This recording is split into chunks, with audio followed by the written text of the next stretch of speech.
I'm Alex Schuster, co-founder of Daily Pnut, and this is my co-founder Tofik Cassis. And the Daily Pnut is a daily email on global news told to you in a funny, informative 4-minute read.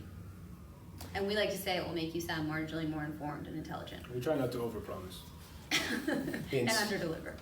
So why this market? Why email newsletter?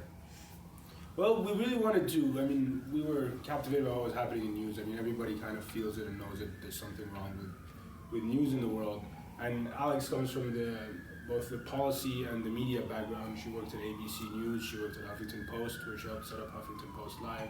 And I come from a recovering VC, and I'm half Egyptian, half Greek. I've seen both the Arab Spring and the Euro crisis, and we thought there was something so that we wanted to do in this space to help people get informed. And then we looked at what traditional media was doing wrong in the sense that the voice was boring, it wasn't resonating with our generation, and in new media, too busy competing with kid videos so on your Facebook newsfeed, so it's also a bit of a struggle there to get serious stories about geopolitics out. So that's where Alex sort of came up with the idea there, where she sort of pushed us, and she was like, let's do an email, because in email we can really cultivate a voice and get people to read engaging content. So we came up with the name Daily Pnut on a whim. Peanut was, oddly enough, my nickname, because apparently I have a small head that looks like a peanut, according to Tofik. And so we called it the Daily Pnut, world in a nutshell. And that's where we are, that's where we're at right about now. And so how long have you been sending emails out and doing all that fun stuff? So I would say we sort of soft launched last summer, and we tested out the product, we tested out the voice, we tested out everything from delivery time to subject line, and we sort of got a feel for the habitual nature of the actual email. And then once we got that feel, we just sort of very quickly, it was pretty organic, we very quickly realized that we had something because we kept growing and growing and growing and growing. So we took ourselves a little bit more seriously in what we were doing. And we really buckled down in terms of growth and our voice. And I would say in the fall, last fall is when we really launched the product and got it going. And then we hired our managing editor from there. She's amazing and wonderful. She comes from Vice and Warscapes. And then we were lucky enough to get into Techstars. Can you talk about your revenue model? How do you plan to make revenue from this?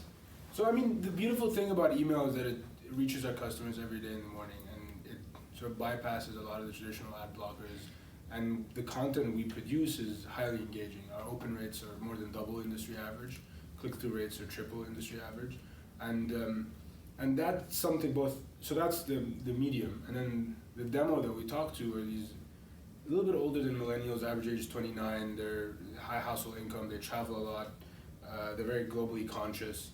That's a very appealing and hard to reach demo for advertisers.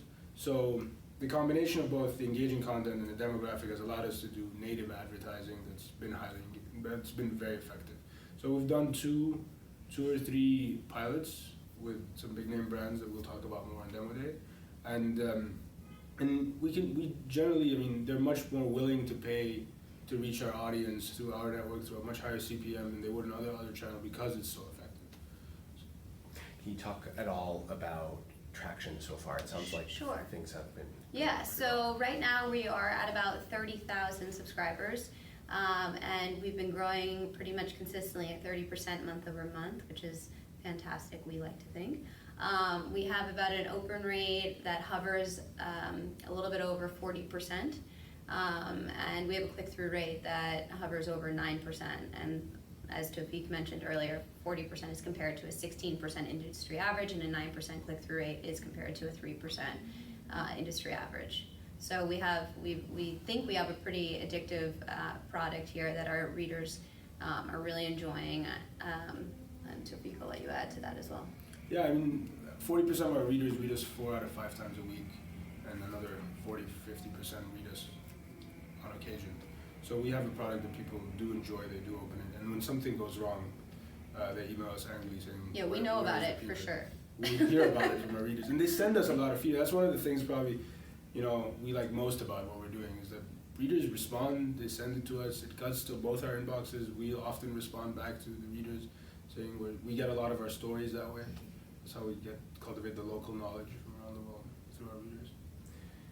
And this will be my last question. If things go your way, like what will this look like in the future?